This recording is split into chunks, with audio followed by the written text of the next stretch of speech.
জানো তো, সকালে ফ্রেশ হয়ে আগে আসি আমি ওপরে। সকালের এই সুন্দর হাওয়া, মনোরম পরিবেশ আর আকাশটাও কিন্তু বেশ মিষ্টি আজকের। চারিদিকে নিস্তব্ধতা।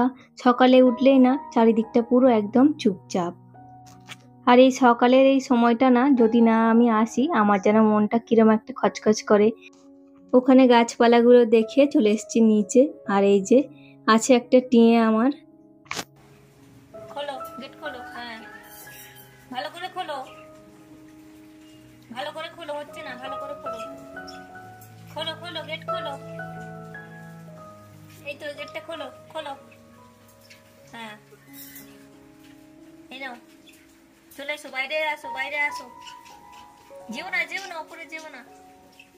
এখানে আসো, এখানে আসো। আবার ওখানে যাই কেন? ভিতরে চলে যাও, নিয়ে নাও, যাও যাও, চলে যাও। তো বাড়িতে যে সমস্ত পশু পাখি ছিল তাদেরকে কিন্তু আমি খেতে দিয়ে দিয়েছি।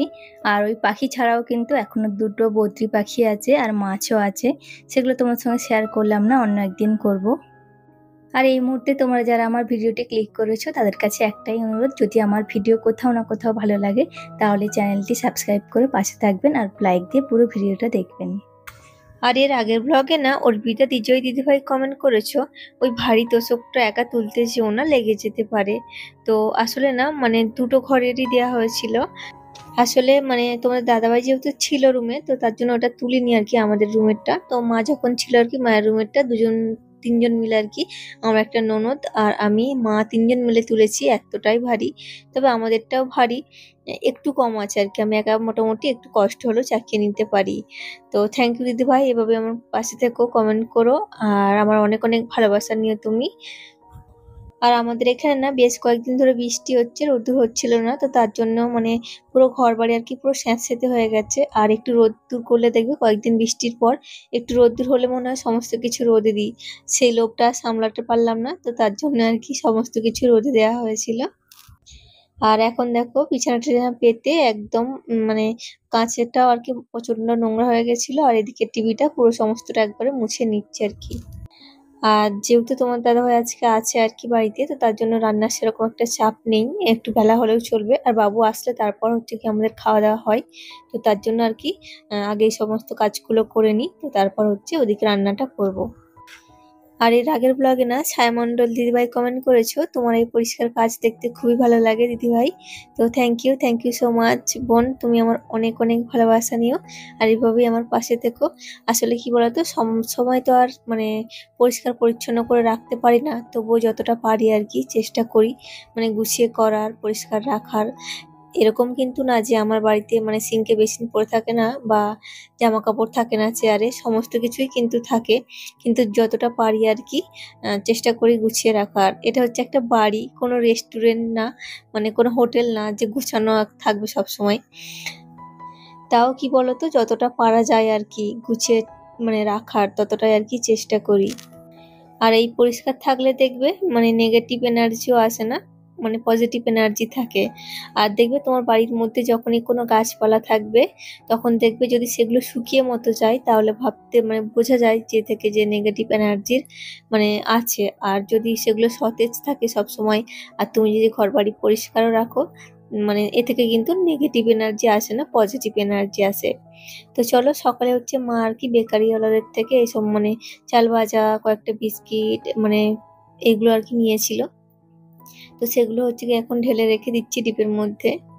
তো এগুলো না আর কি যখন বাবু আসে না টুকটাক বের করে আর কি খাওয়া হয়। আর তোমার দাদাভাই গেছিল হচ্ছে বাজারে, ও দেখো চলে এসেছে ও। বলো। তোমার বাজার খাবার দিয়ে দিয়েছো? হ্যাঁ, খাবার দিয়ে দিয়েছি। তো চলো, ওর মধ্যে ছিল এই যে পমফ্রেট মাছ। তো দু পিস নিয়েছে, আমরা যেহেতু মাংস খাবো না, তো তার জন্য মা আর আমার জন্য হচ্ছে 2 পিস পমফ্রেট মাছ নিয়েছে। আর পমফ্রেট মাছটা কিন্তু আজকের একদম ফ্রেশ ছিল, আর হচ্ছে গিয়ে মানে অনেকটাই বড় ছিল। আর ওদিকে হচ্ছে খাসির মাংস নিয়ে এসেছে ওদের জন্য, আর মুরগির মাংসটাও নিয়ে এসেছে। তবে আমি আর কি ওটা মানে করছি না আর কি, একটা দুটো বের করে রেখেছি বাবুর জন্য, ওর সঙ্গে আর কি দিয়ে দেবো। সিটি দেবো না, কষে রেখে দেবো তুলে, আর যখন আর কি ঝোলটা ফোটাবো তখন আর কি দিয়ে দেবো।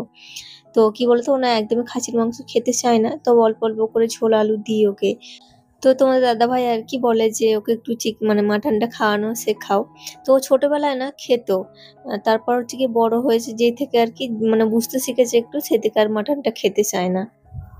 তো আজকে ভাবছি ওই আর কি শর্টকাটে সেরে দেবো, ওর মধ্যে আর কি দুটো ফেলে দেবো আর ওর যে ঝোল আলু দিয়ে দেবো। ওর জন্য আর এক্সট্রা করে আজকে চিকেনটা আর কি বানাচ্ছি না, ওটা আর কি ফ্রিজে রেখে দিয়েছি।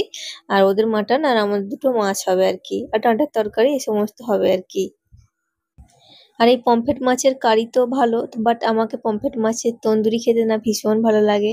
তোমরা কে কে খেতে পছন্দ করো আমাকে কিন্তু জানিও কমেন্টে, আমার ভীষণ ভালো লাগে। চলো, এদিকে কথা বলতে বলতে কিন্তু মাটনের জন্য মশলাটা কষিয়ে নিয়েছি। আর মাটনে আমি হলুদটা আর কি মানে একটু শেষের দিকে দিই, তো তার জন্য দেখো হলুদটা এখনো দিইনি, আগে কষিয়ে নেবো একটু।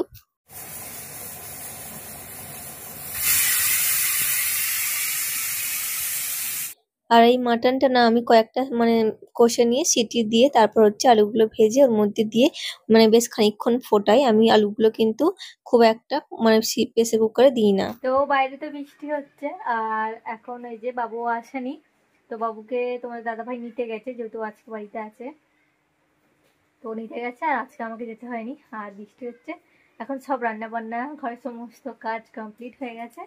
তো চলো, ভাবলাম যে একটু নেল পালিশ, এই যে এখন এই দুটো নেল পলিশ বের করেছি পরার জন্য। তো এগুলোই আর কি ভাবছি এখন পরিবে, কারণ এখন কাজ মোটামুটি কমপ্লিট হয়ে গেছে।